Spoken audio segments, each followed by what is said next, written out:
make sure to give my dad a 5-star review.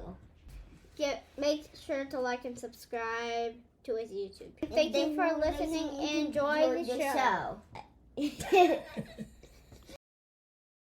Bishop Gene Robinson, who's the first openly gay bishop, stood in Washington National Cathedral, I think 2 years ago, and declared, "We've won." Speaking of the LGBT movement. And I agree. I think we've won. I think there's work to do, and I don't want to be too presumptuous, but the tide is turning, has turned, and fewer people are going to need to have coming out experiences because it is now acceptable widely. Not in all places, but I believe it will be. So we're in a good era for sure.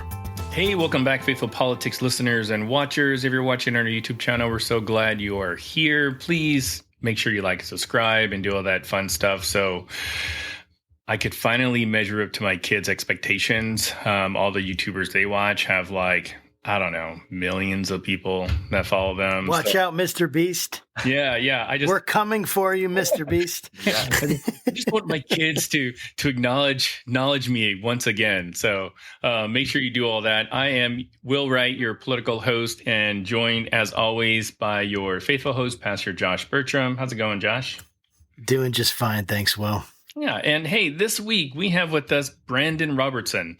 He is a noted author, activist, and theologian working at the intersection of spirituality, sexuality, and social renewal. He's an ordained minister in the United Church of Christ, serving as a pastor of Sunnyside Reformed Church in New York City, and founder and executive director of the Devout Foundation. He's widely known as the site formerly possibly known as TikTok pastor, with a vast digital reach of nearly 300,000 followers and 7 million views. And we are just delighted to have him with us to talk about his new book, Queer Christian, Reclaiming the Bible, Our Faith, and Our Place at the Table. So welcome to the show, Brandan. Thank you so much. It's such an honor to be here with you all. Yeah. Yes, welcome. Yeah, we're really looking forward to this conversation, and we were just opining recently that we have a mutual friend in San Diego. So hi, Nicole. I'm just really looking forward to this. And I gotta say, we had our mutual friend on the show, Nicole, years and years ago, and she helped educate me and our audience about pronouns. And one of the things I know I asked her was do we call gay folks queer now? Because I've always thought that was a slur, but your book title is called Queer Christian. So when did queer no longer become a slur? Yeah. That's a great question. I mean, and it's still a very interesting term. When I go to the UK to do work over there, queer is still very much a taboo term, and a lot of people kind of literally gasp in the audience if I use the language. But part of the LGBT movement has been reclaiming terms all over the place that have been used against us as identity. And I like queer because it doesn't just refer to sexuality. It doesn't just refer to gender. I actually define it in the chapter 1 of the book. Bell Hooks defines it, I should say, as being at odds with everything around it. That is what queer means. It means that you are pushing back against conformity, labels. And in my view, I think it's actually a really good reflection of what the Christian faith is supposed to be. And so both theologically and as a sexuality term for me, queer feels very authentic and right. I think that's good. And it's good for me to hear that because, I mean, for so long, I've associated queer as being a pejorative or a negative term, and I think it's pretty awesome, that you kind of reclaimed that. I wrote a blog on my Substack not too long ago about people that, get blamed for having TDS, Trump derangement syndrome. And, the purpose of my blog was basically saying you should just own it, own the term deranged, reclaim that. So, you take the power away from those that are trying to, use it as a slur or something like that. So I really appreciate that definition, but yeah, let's talk about your book. So Queer Christian, what is it? Why did you write it? Yeah, I mean, this is a book that I honestly didn't want to write, because I've written 2 or 3, depending on how you count, other books on LGBT and the church, LGBT and the Bible. But my publisher asked me to write this book for kind of the TikTok world. My other books are a little bit more academic, theological. And once I got into writing this, it really became a book probably that I'm most proud of out of the ones I've written. And I really resonate now with this finished project because it shows an evolution in my thinking, but also an evolution in the LGBT Christian movement. And there's been a kind of rebirth of that movement over the past 10 years. My friend Matthew Vines wrote a book 10 years ago called God and the Gay Christian that kind of relaunched this conversation in a national way.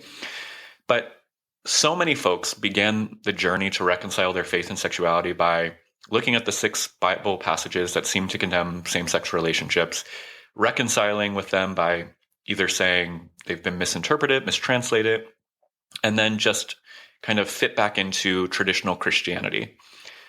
That's where most people begin the journey. But the truth is, in my own life and what I've seen from thousands upon thousands of queer Christians, is that that's not where the journey ended. It actually led to a broader deconstruction of their faith. It led to a broader rethinking of Christian theology, because you realize if the church can be so wrong on a topic like excluding LGBT people, if you can misinterpret the Bible so wrongly to turn it into a weapon against a community, then where else has the church gone wrong? And what else have we been misinterpreting? And what that has led me to is a very progressive, expansive faith. Many people would say I'm outside of the bounds of what is called a Christian because I don't play by the game of orthodoxy anymore. I'm not interested in trying to fit into a mold of what some council or denomination says a Christian is. I want to be my most authentic self, and I want to try to conform my life to the way of Jesus as I understand him. And that has led me to a much more expansive way of being in the world.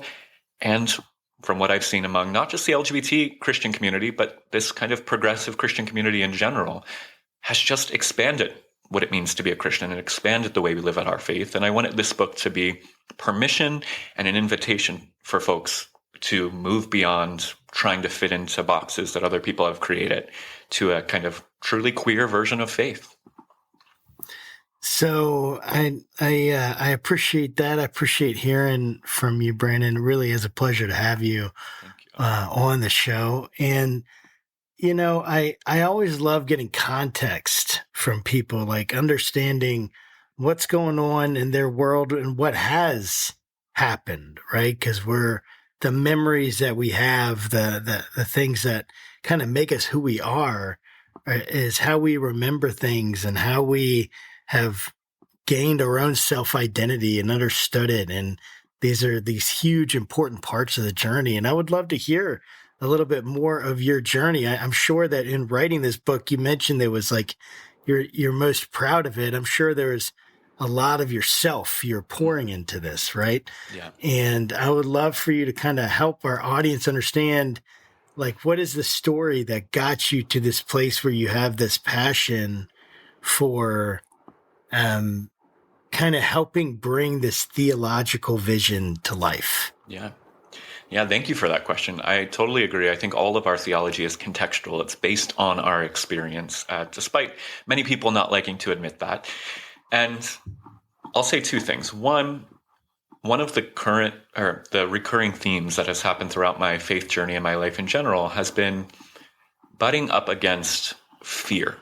And so when I became a Christian at the age of 12, I didn't grow up religious, but I started going to a fundamentalist Baptist church with my neighbors, had a conversion experience, felt called to be a pastor in that context, and then started going on the internet and reading everything I could about the Bible, theology, and of course was exposed to versions of Christianity that were outside of my fundamentalist lane.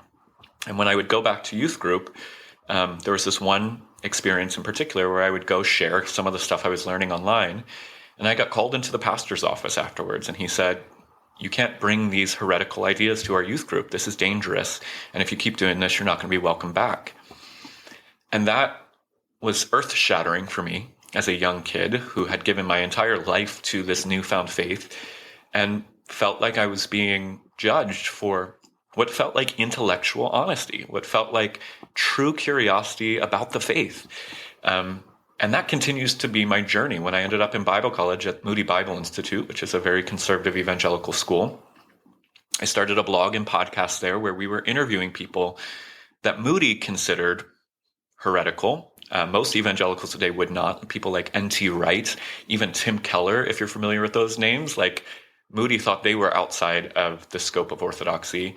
And I got called into the dean's office 6 times over 4 years and told in no uncertain terms that if I kept playing with fire, I would be expelled.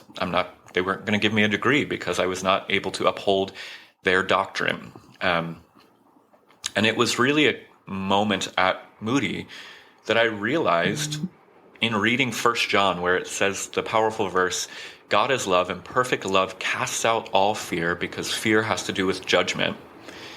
That was an awakening moment for me, because I realized whenever fear is present, God is not. And so if my religion was constantly responding in fear, it seemed to me that they weren't grounded in God, because God has nothing to fear and we should have nothing to fear, and no idea should make us afraid. And that led me on this journey over the next decade to where I am today, of just recognizing that as soon as I get rid of the fear that God is going to judge me because I don't believe the right things, I've been free to be truly curious.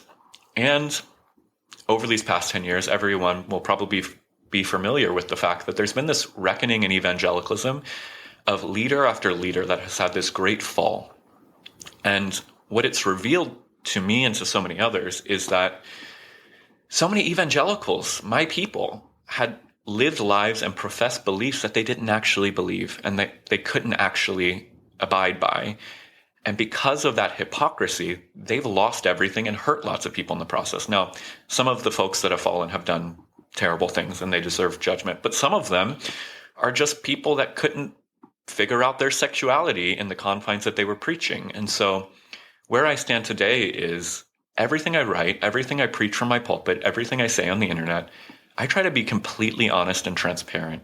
I'm not about professing a belief that I'm not sure of anymore. I'm not trying to uphold an ethical standard that I know I can't live up to. I want to be authentic, and I think God honors that kind of authenticity. And I want to invite other people to that freedom that I found in not having to live into that false narrative that I once thought was essential to being Christian. I think that's great. And a couple of years ago, we had an opportunity to talk with Megan Rohr.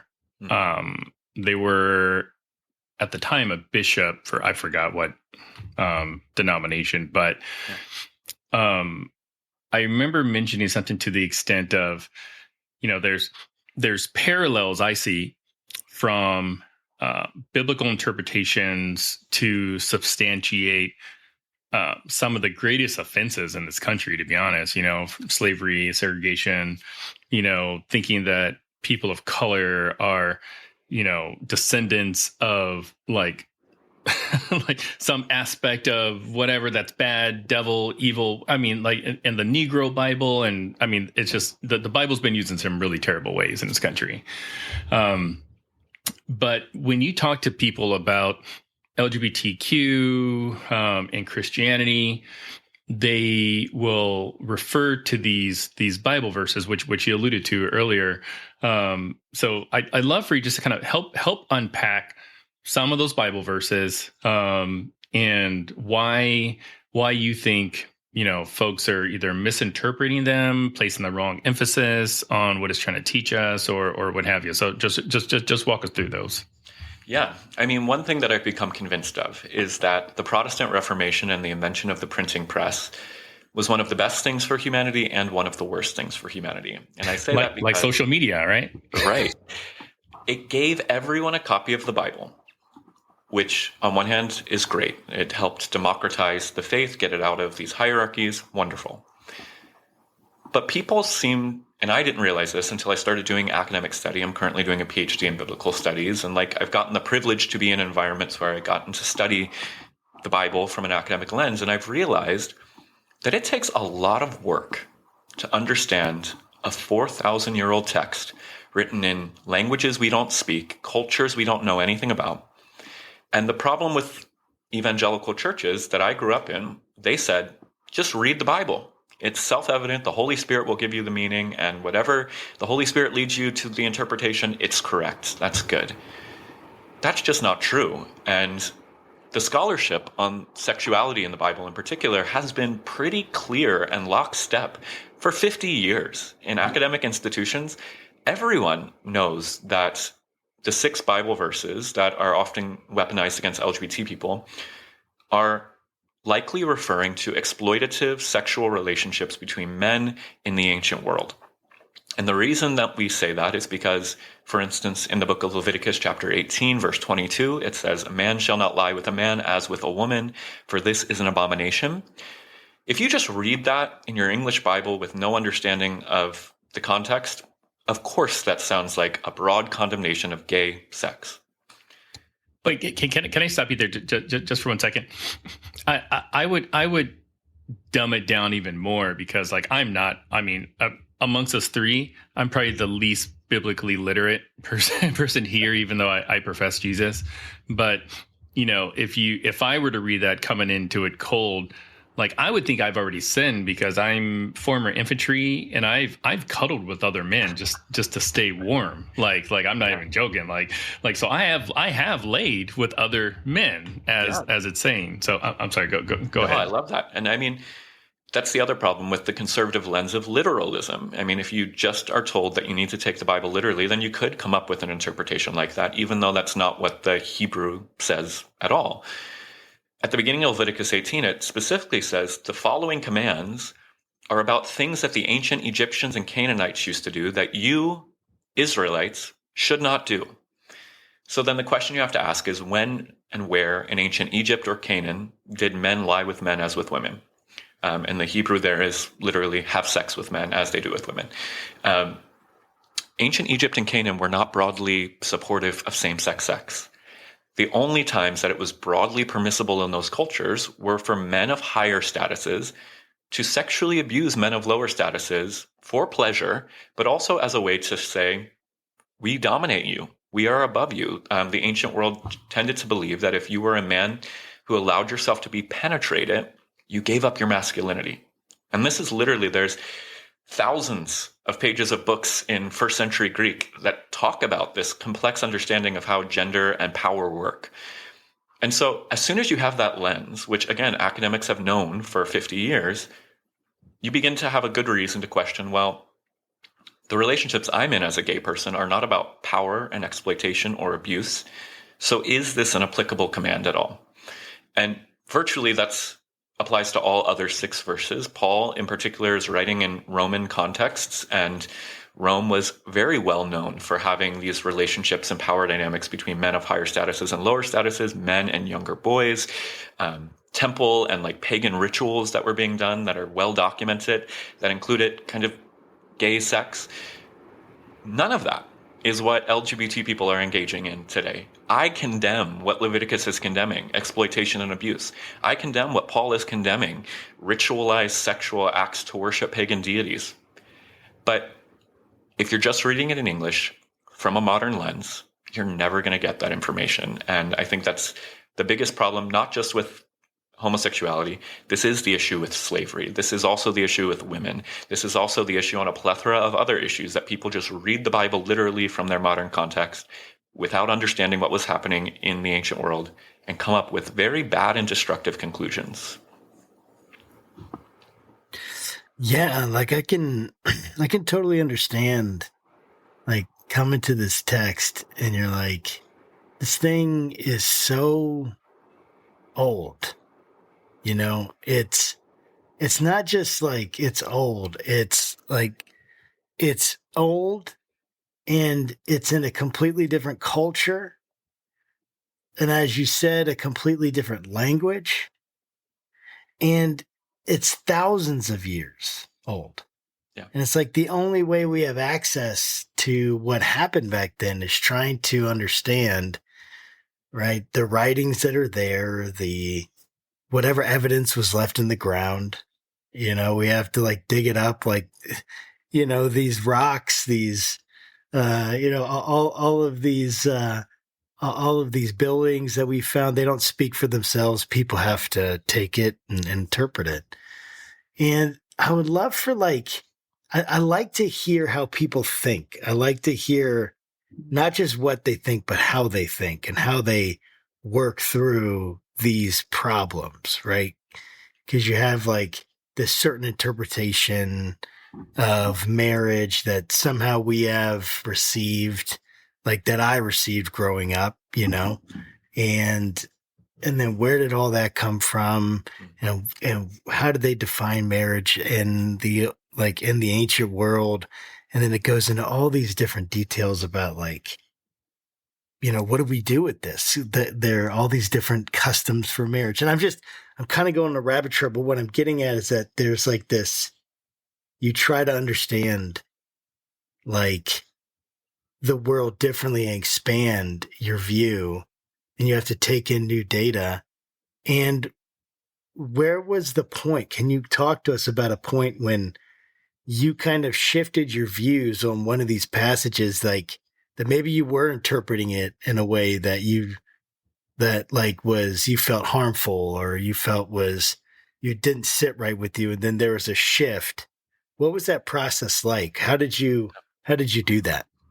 Yeah, that's a great question. I mean, I think the truth is, and conservatives never believe me when I say this, but this was not a case of me coming out as gay and then going back and trying to reinterpret the Bible to justify my lifestyle.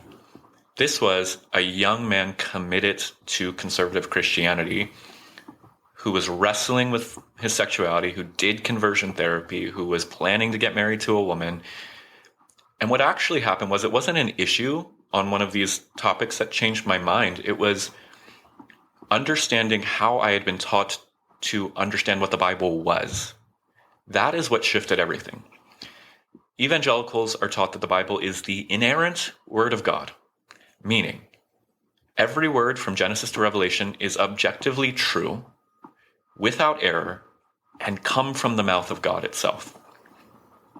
But when I'm at Moody Bible Institute, we still engaged with real biblical scholarship there. These Bible classes I had to take for 4 years were, some of it was real scholarship, some of it was more theological kind of indoctrination, but the scholarship is just clear. There are things in the Bible that are incorrect. There are things that we know objectively did not happen. There are things, the evangelical lens tends to be also that everything in the Bible is literal, but any study Bible will tell you there are different genres of texts in the Bible. There are myths in the Bible. There are poems in the Bible. There are laws in the Bible. And so as soon as I started putting all of this together and recognizing, wow, the Bible's a complex library of books that cannot be interpreted in one flat way. And clearly, it cannot be, at least the way I was taught it, directly from God, because there are problems with the text. There are people who disagree with one another in the text. There are places where the Apostle Paul, one of the first things I noticed, there's literal writings from Paul where he says in the middle of the scripture, this is my opinion, this is not from God. And yet an evangelical would still have to affirm that as the inerrant word of God, even though Paul tells us in the text, this is not him speaking for God. Little things like that just began to unravel what the Bible was for me. And I found a lot of liberation in how I see the Bible now, of shifting to see the Bible is a human book reflecting my lineage of faith, the community of faith that I'm a part of. It's our book of our ancestors who wrestled with understanding God, morality, their place in the world. I believe God inspired it, meaning that they were literally inspired by God in the same way that I think all Christians are inspired by our relationship with God. But that does not mean that it's free from their human opinions, human error, human judgment. And as soon as you take that, which I think is a very realistic lens of how to understand the Bible, immediately all of the problems that I had as a conservative went away, because I no longer had to justify Paul saying, slaves, submit to your masters. I can now say Paul was wrong. He was reflecting a first century Jewish identity that was common for his day. I disagree with that. And what I discovered also is that Christians for thousands of years and Jews for thousands of years have engaged with the Bible in that way. They wrestle with it It's not given just carte blanche authority. It's a conversation partner rather than the end-all be-all. And once you're able to have that frame of engaging with Scripture, the entirety of faith now becomes exploration and curiosity rather than dogma and certainty. And for me, that's been such a much more life-giving way to be a Christian and to engage with the Bible. You know, when we spoke to Megan, I remember asking them to talk about their coming out, and I'll never forget what they said, because I never heard it framed in this way. But essentially, what Megan said was, it wasn't like a day. You know, I called my best friend and I called this and whatever, and I'm out, and Megan's trans, by the way, for those that didn't watch the episode. And I'd love to get your, I don't know, your coming out story, your process that you went through. And then after you tell us, I'd love for you just to kind of give some advice to, queer Christians that are listening to this, that want to come out and tell their pastors or what have you. Yeah. Well, I mean, my coming out story was very unique, and it did all happen on one day, in that I've wrestled, so to speak, with my sexuality since I was a teenager, of course, and I hit puberty, but I was in a conservative Christian environment, and so there was no room to engage in homosexuality, so I dated women, and that was the path I was going to be on. But it was in college that I really started wrestling with the fact that this sexuality didn't seem to be going away, despite doing conversion therapy, despite being faithful and going to a conservative college and trying to be a pastor. And what ended up happening was I got my first book deal while I was in college to write a memoir about becoming a more progressive evangelical. And I wrote that book and graduated school. And right before the book was supposed to be published, I had started working for an organization in DC called Evangelicals for Marriage Equality. And I'd been hired as the spokesperson. Presumably, they thought a straight evangelical advocating for marriage equality among evangelicals. So you could see I had already shifted politically at this point, but I'm still theologically pretty conservative, still not sure what I was going to do with my sexuality. But because of that advocacy, the publisher decided, they reached out to me and said, we can't publish this book because your public advocacy is outside of what we believe. And Time Magazine reached out and said, we want to write a story about you losing your book deal because of your advocacy. And the reporter did their work and talked to people in my life and found out that I was wrestling with my sexuality. And so the reporter basically said to me, I want to share your full story. I want to be fully honest, but I also want to give you time to figure out how you want to identify, if you want to come out, whatever. We had that meeting. We did the full interview. Literally the next morning, I woke up, was at a board game day with some friends, and my phone started blowing up. Time Magazine article had gone live, and the headline was, Young Evangelical Leader Loses Book Deal After Coming Out. And oh my gosh. Dang. Got on the phone, called my mom, said, you're going to get on Facebook and see this. I'm gay. That's how my family, everyone found out. Crazy 12-hour day. Of course, got tons of hatred from the evangelical world online and from people in my life. But the blessing of it was progressive Christians emerged, and I didn't really know that they existed as many as I found that day. And I really immediately felt like I had a new community and lost my community in a day. Yeah, I should say progressive Christianity, we are many, we are legion. Yeah. It's stunning to me how many people don't know that we exist. But that's our fault. We need to do better marketing. So that was a unique coming out experience. And on one hand, I'm grateful for it because it ripped the Band-Aid off. I didn't have to have a conversation with anybody because everybody knew. But to those who are coming out, and I've had the privilege over the past 10 years of sitting with people from the 17-year-old kid who's wrestling with their sexuality to the 80-year-old man who's been married to a woman, has grandkids, and is now trying to figure out what to do because they want to be honest about who they've always been.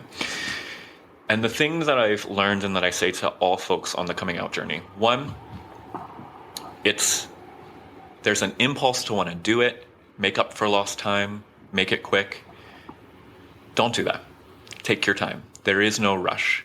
And you want to make sure that you come out on your own terms, and that, most importantly, you have a community that will support you. So many Christians who are queer do not have a community at all that will support them. And in fact, will lose family, will lose church, will lose colleges or universities that they might be at if they come out. And so the first thing people need to do is to connect to supportive communities, whether that's a progressive Christian community or an LGBT group, an LGBT community center. There are things in cities all across this country, but form some relationships there, explore your identity in that context, in that safe space before publicly coming out. And then once you know that you have a support, I would also say, using Jesus's words, count the cost, know what likely will happen. And I would say, predict the worst case scenario. So if you come out and you lose family, do you have a place to go? Will you be taken care of? If you lose a church community, do you have another community that you can be a part of? Because that spiritual community is very important, I believe. But it's just to kind of do that planning so that when you come out, you can do it without the fear. There's going to be grief. There's going to be joy. All of that will be a part of it. But you'll have people there with you, and you'll have the resources and the support you need to actually move into this next chapter of your life. And the last thing I'll say is that it's always worth it once you go through it. And again, I've seen 80-year-old men come out of the closet, and the liberation and healing that they experience is incredible to witness. And the young people that get to come out now, what a joyful thing to get to know that there are middle schoolers that are happily out as they are. And wherever you're at on that journey, it's worth it. It's good. But make sure you have the support. Make sure you're not rushing yourself. And yeah, come on out. Thank you so much for just, being honest and candid with us. I know you put a lot of this in the book, but, I just want to thank you for at least just, explaining that to us. And also, like, I don't know. I don't know if I want to apologize or riot for just the fact that we have an environment where people have to do have to just live like in secret in themselves, and not be who they are. I mean, like, I don't know what that experience is like, but I'm just like, I don't know. I mean, it'd be like if I were like this is a terrible example, so hopefully, like, don't at me, please. Yeah. But like, it'd be like if I really, really like Chick-fil-A. I don't. I think their food's gross. But if I really like Chick-fil-A, but I didn't want anybody to know, so like, when nobody's looking, I'm over here, like eating their waffle fries, or whatever. So like, it's just really sad, and yeah, I just got all kinds of respect for you. So that's all I wanted to say. Thank you. And I do appreciate that. And it's true. Like, the psychological harm of bottling yourself up is tremendous. And lots of queer people spend a lifetime working through 20 years of being in the closet, let alone the folks that wait 60, 70 years in the closet. But the good news is, and I would say this is the Spirit of God on the move, that even with the Trump world that we're in now and all that we are facing, I agree. Bishop Gene Robinson, who's the first openly gay bishop, stood in Washington National Cathedral, I think 2 years ago, and declared, "We've won." Speaking of the LGBT movement. And I agree. I think we've won. I think there's work to do, and I don't want to be too presumptuous, but the tide is turning, has turned, and fewer people are going to need to have coming out experiences because it is now acceptable widely. Not in all places, but I believe it will be. So we're in a good era for sure. I really appreciate you sharing your story and sharing your heart. I've been trying to get to figure out, I'll just give you just a little bit of context. I started to listen to this series on YouTube. And I'm not going to drop the name quite yet because I think I'm going to reach out to them, see if they'll come on. So but it was about, it was essentially someone who's an agnostic and was a Catholic, then became an atheist, then became an agnostic. And it was a video about the 100 arguments for God. And he's like responding to them all. And I would say, like, the way I've been describing it to my wife is like, I find like just what he's saying compelling. I'm not necessarily convinced, but I'm compelled. And what am I compelled? I'm compelled to hear. I'm compelled to know more. I'm compelled to understand it. That's how I feel like when I hear you talking, and when I hear you, explaining your heart, and I grew up in a very probably similar situation, similar viewpoints. The difference is that there's probably many differences. Yeah. I don't want to say some broad thing that's like, that our experience was the same. That's not what I'm trying to say. But I didn't have the same identity that you did. And I didn't have to hide myself necessarily in the way that you did. And I'm sorry that happened. I truly am. There were things about myself I think I hid, and probably still do, right? If I'm really honest. And so it's like just trying to, figure out more and more. I'm trying to understand and look at people that I disagree with and try to understand how they think, what's going on, what does life look like from their angle. And I just really appreciate hearing that from you, because I'm supposed to be the conservative one on this show. And I do feel like I'm conservative, like I have very conservative views. I probably have views about the Bible, about marriage, about sin, about maybe any number of things that we would profoundly disagree on. And yet I want to hear more because I want to understand.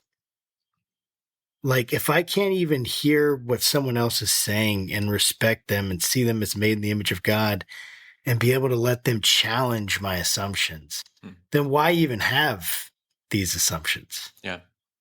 I don't know. I would just love for you to respond to any of that. I'm trying to be as honest as I can be, but also be as respectful as I can be, because I just want to honor you and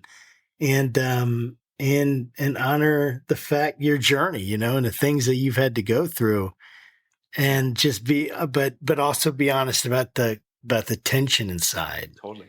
And the conflict. So yeah, go ahead. I mean, I have a question. Maybe we come back. I might just pass it on to Will, but I'd love for you to respond to anything you want in that. Yeah, no, I love that. And I appreciate you saying that, because one of the blessings of my life is that the church, after the fundamentalist church, I ended up in an evangelical church that I still consider to be my church home, even though I disagree with most of their theology, called Bridgeway Community Church. And my pastor, a man named Dr. David Anderson, instilled in me as a young high schooler, building bridges across divides is what it means to be a Christian. Ministers of reconciliation is what it means to be a Christian. And he would bring Catholic priests to our evangelical megachurch of 6,000 people and talk to them, which was mind-blowing to a lot of people, or lots of different people on that platform. And so at my heart is a desire to build bridges. And it's one of the hardest things in this era of human history, both politically and religiously. And I play into it too. I mean, TikTok makes it very easy for me to get on and say, all right-wing evangelicals are narrow-minded bigots, and it gets lots of views, and it's incentivized, and we all love it. That kind of debate changes no one's heart and mind. Exactly as you framed it, I've learned the only way to change people's hearts and minds are by sharing stories and doing life with one another. Because theologically, and I'm just going to project this onto you, it might not be true, but let's just say if you're a conservative evangelical, I am not a Christian. If we were to list out our theology, you would say, you're not a Christian.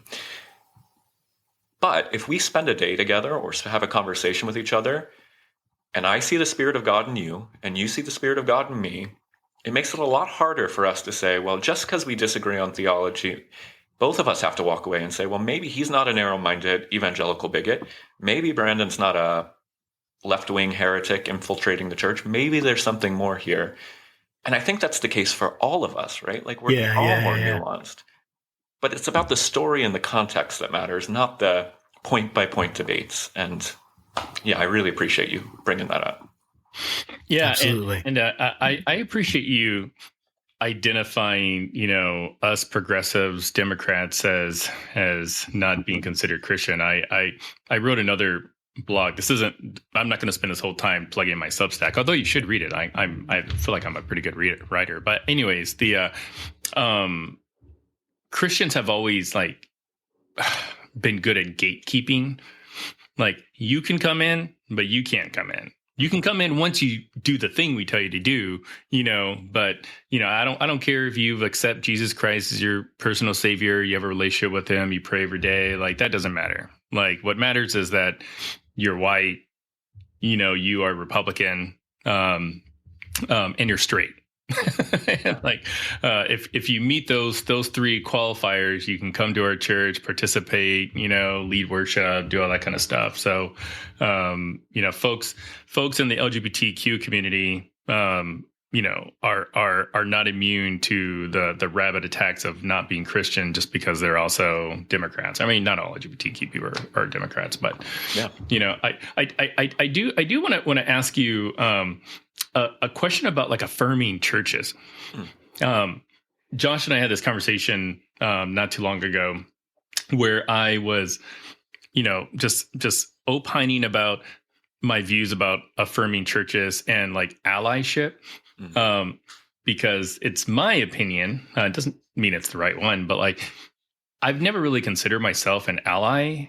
I don't hashtag ally, wear shirts, whatever. Like I just treat everybody with respect, like I feel like I shouldn't have to necessarily, point out one particular group that I'm an ally. I mean, I'm married to a white woman too. So it's like, am I a white ally? Like I don't really understand that. But, and then the same thing with like affirming churches. Like, in my view, like all Christians should be affirming, like, but not just of like LGBTQ, like the divorcee, the whomever. So I'd love to just get your thoughts on affirming churches. Is that a good thing, bad thing, and if it is good, like what's the purpose? Yeah, no, it's a great question. It's one I wrestled with a lot, because there's a growing portion of the LGBT Christian community who would say something like, I just want to be a part of a church. I don't need to be reminded that it's a gay affirming church every Sunday. I agree. If you came to my church, you would not know, unless you knew I was gay, that we were a gay affirming church, unless you picked up on the subtleties of our theology. So I see that point. I also think there is a benefit to churches naming, with whether it's a rainbow flag on their sign, whether it's a Black Lives Matter sign in the front yard, because there's this movement, especially in conservative Christianity, to use the language of we welcome all. All people are welcome. Gay people are welcome here. Almost every evangelical church would say gay people are welcome here. That language doesn't really mean much anymore. And an LGBT person won't know if they're going into a church that says you're welcome here until they're already a member or in Bible study, when they finally hear, we believe you're a sinner, you can't get married here, you can't actually be in membership because you're living in sin. And that's a really harmful process for anybody to have to experience once you've built community in a church. So I do think that there's a place for publicly identifying we are an affirming community. And what's become interesting is like that language, though it is specific to LGBT, it actually just means we're a progressive community to most people. It means that we are a community committed to racial justice. People read into that now, and I think rightfully so, that if you see a rainbow flag on the church, they're going to be aligned with progressive values and progressive politics, and that's good for people to know. So I'm somewhere in between strategically of like, if you came to our church, we do have a sign out front that says LGBT, people of all races, people of different abilities are welcome here, because nobody in our neighborhood would know that we're that kind of church unless we said it.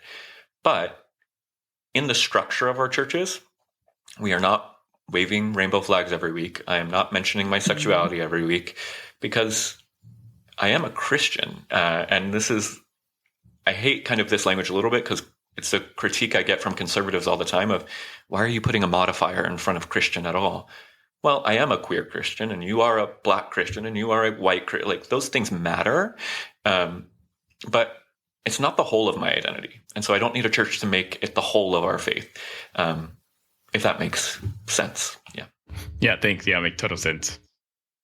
Yeah, that definitely. Yeah, I appreciate your words there.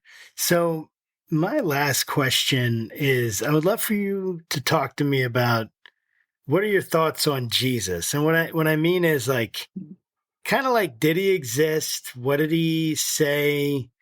Just give me your theology of Jesus. Do you think he resurrected from the dead?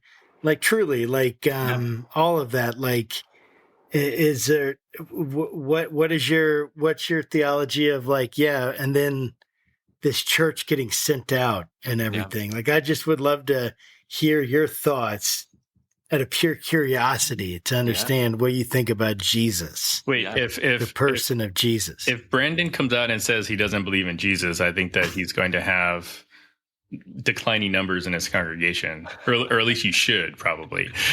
Yeah.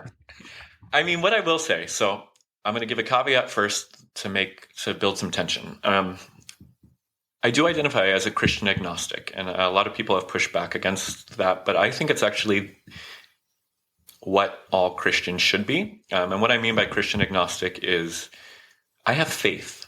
I do not know. And I don't think any Christian knows that God exists. I don't think any Christian knows that the resurrection happened. Do I have faith that God exists? Yes. Do I have faith that there was a literal resurrection? Yes. There are things we can know. The historical Jesus certainly existed. We know that for a fact. Almost no scholar in the world at any credible institution questions that.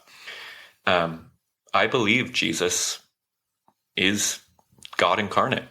I believe Jesus died on the cross for the sins of humanity, rose again from the dead, defeating sin, death, hell, and the grave. And I also believe that through the work of Jesus, all of humanity will be saved in the end. And so if I wrote out my Christology, I actually don't think it would be very different from you or any other Orthodox Christian. The only difference is that I do want to make the caveat, and this is where my kind of universalist progressive lens comes in, that it's a matter of faith. As a conservative, I used to say, I know Jesus is God. I know Jesus rose from the dead.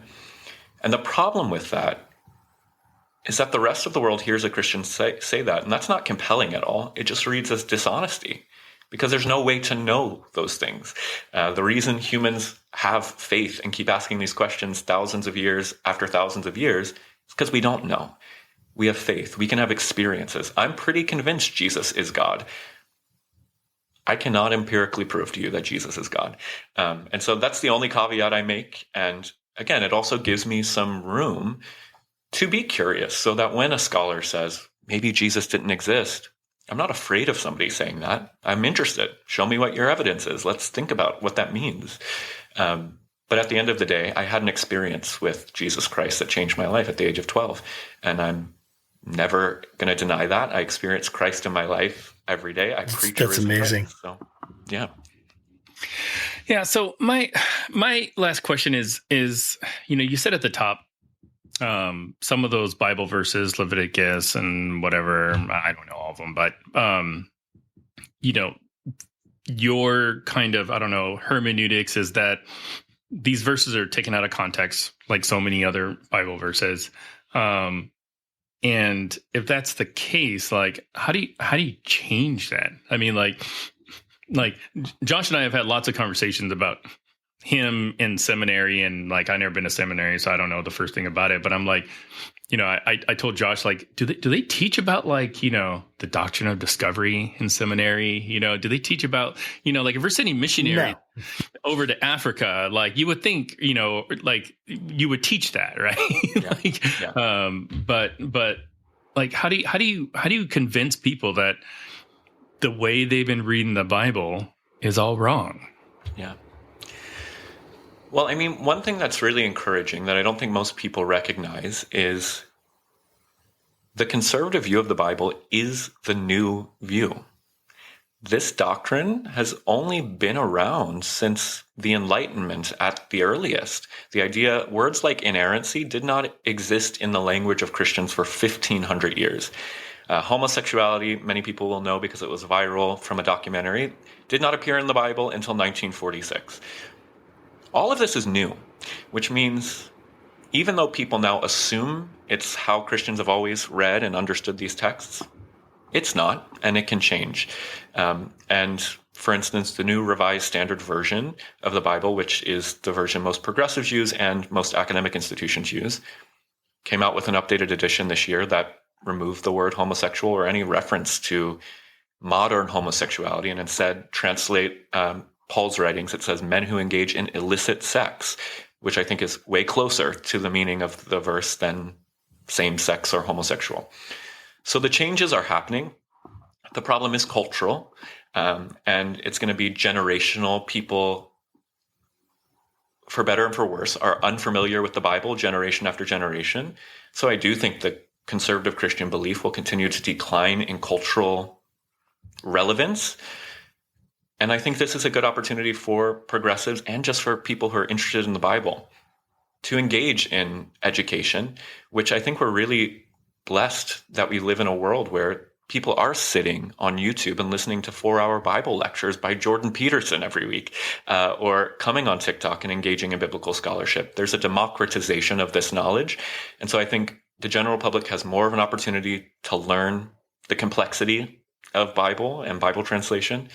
And I think given some time, we can move past what has only been a 50 to 100-year phenomena of the Bible's inerrant, every word is true, and gay people are condemned in it clearly because it's a new doctrine.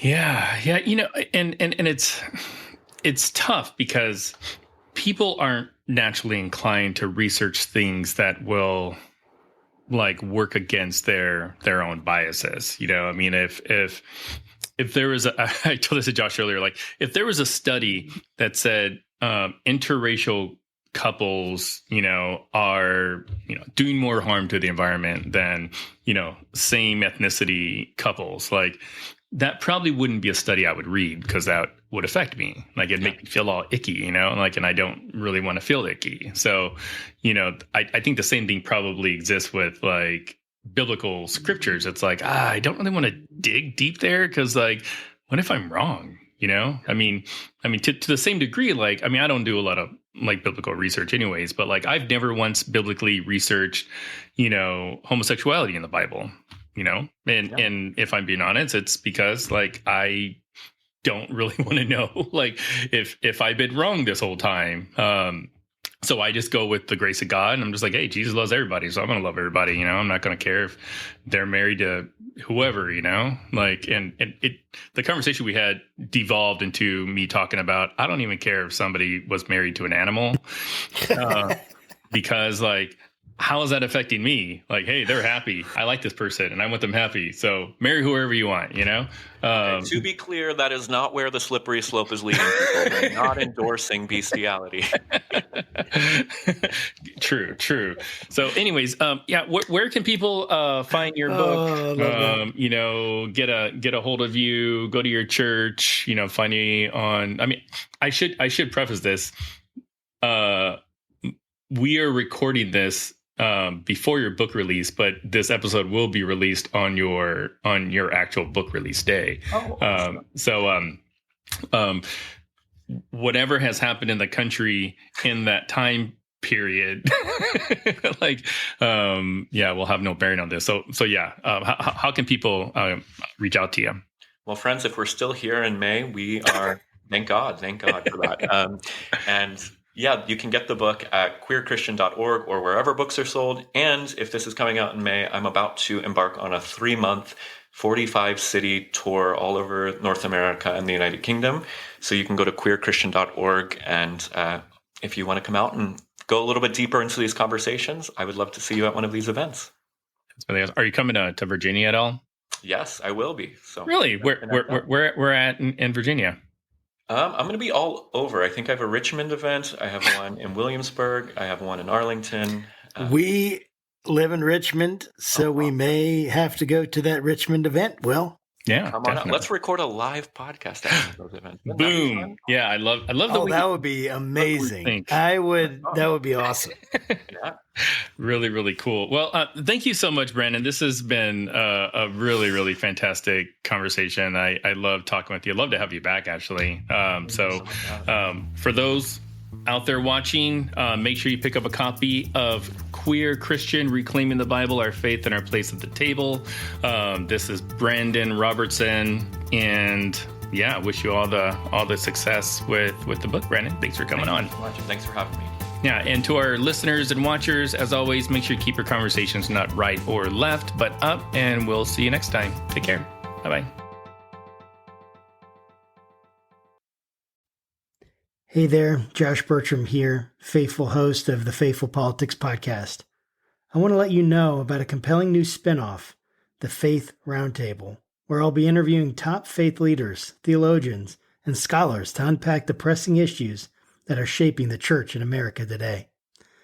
We'll dive into topics like faith in public life, social justice, and how we can engage our communities more effectively. Make sure you don't miss any of our enlightening conversations by subscribing to it on our YouTube channel. Join me at the Faith Roundtable, where deep discussion meets thoughtful insight.